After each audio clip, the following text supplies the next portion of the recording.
And so in 24 to 30, we see Mephibosheth again. So a guy with a hard-to-pronounce name, but a great story.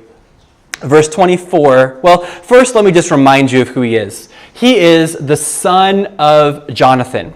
He is the grandson of King Saul, the sworn enemy of King David.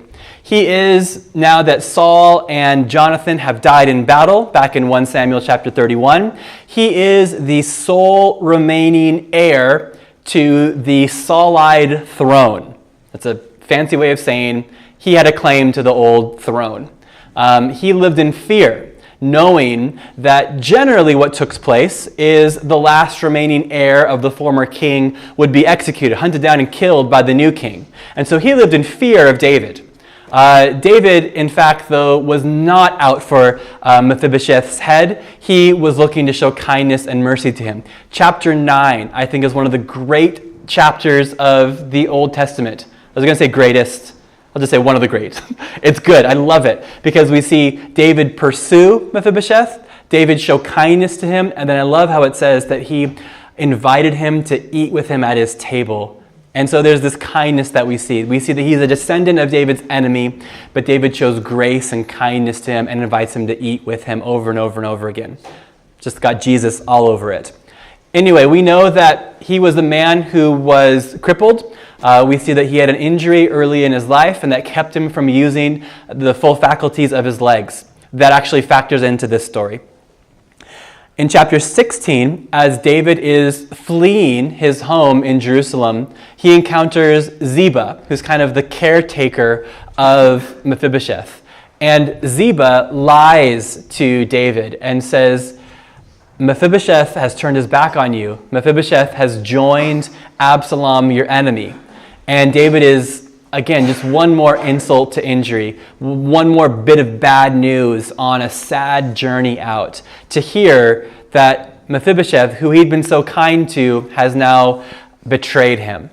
Now, months later on, who knows the time frame, he meets Mephibosheth, and Mephibosheth sets the story straight. Verse 24, when Mephibosheth, the son of Saul, came down to meet the king, he had neither taken care of his feet, nor trimmed his beard, nor washed his clothes, from the day of the king departed until the day he came back in safety.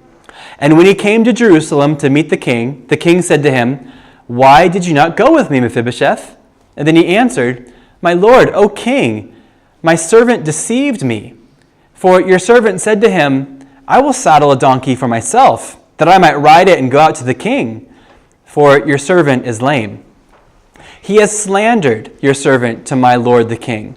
But my lord the king is like an angel of God. Do therefore what seems good to you. For all my father's house were but men doomed to death before my lord the king. But you set your servant among those who eat at your table. What further right have I then to cry to the king? And the king said to him, why speak any more of your affairs? I've decided you and Ziba shall divide the land. And Mephibosheth said to the king, oh, let him take it all, since my lord the king has come safely home. So, Ziba lied to David and said, Mephibosheth has turned his back on you, he's sided with Absalom.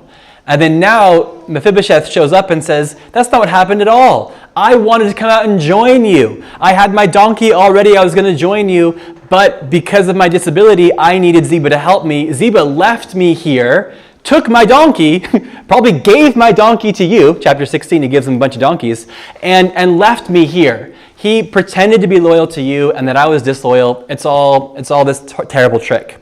Of course, I quoted this back in chapter 16, but Proverbs 18 says this, the one who states his case first seems right until the other comes and examines him. So David heard half the story, now he hears the other half.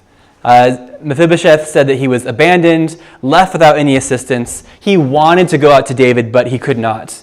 So he just says that he was betrayed, he was slandered. David, who has recently been betrayed and slandered himself, realizes, oh, this is terrible. And so we see the physical description of Mephibosheth. We see that he's not trimming his nails, he's not cutting his beard. It's like summer festival kind of chic. And he's there, and in essence, he's kind of saying, like, even though I physically couldn't go with you, like, I'm in my heart, I've been exiled with you. I'm not even looking after myself because I'm so sad about you. I'm so glad you're back.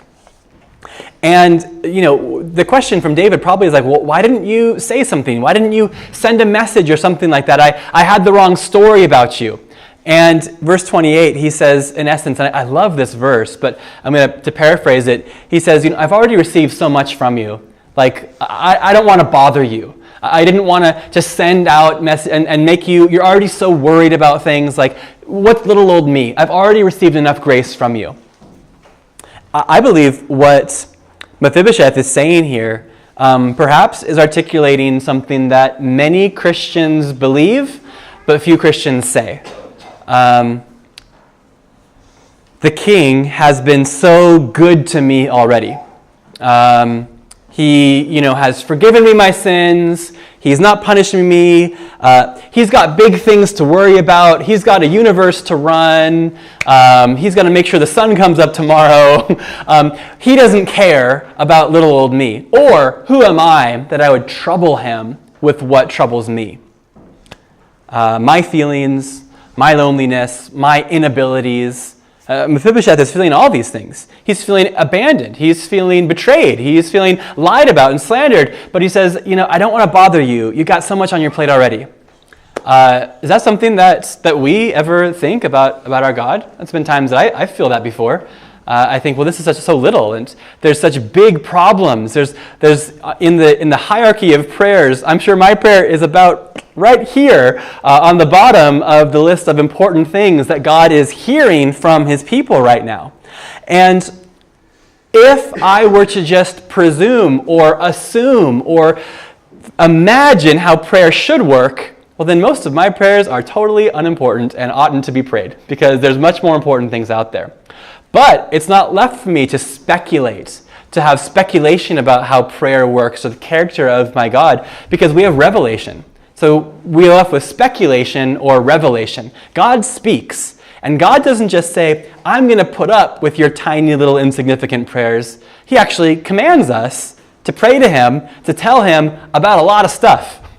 1 Peter 5:7 says, cast all of your anxiety upon Him because He cares for you. There's a translation of the Bible called the Amplified Version, which is a very awkward translation, but I think it's good. If you've ever read it, you know it.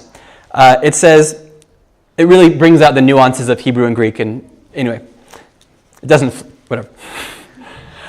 The Amplified Version renders that verse like this. It says, casting the whole of your care, all your anxieties, all your worries, all your concerns, once and for all on Him.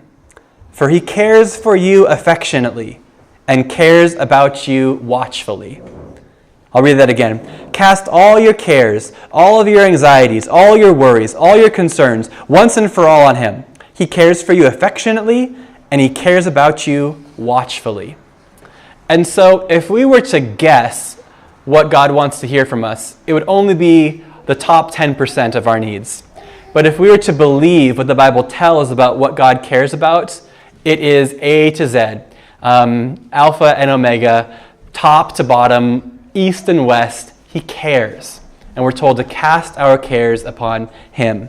And so may we not think, may we not say, what further right have I then to cry to Thee? When He says, I want to hear from you. I've made you a child of God. I want to hear from you.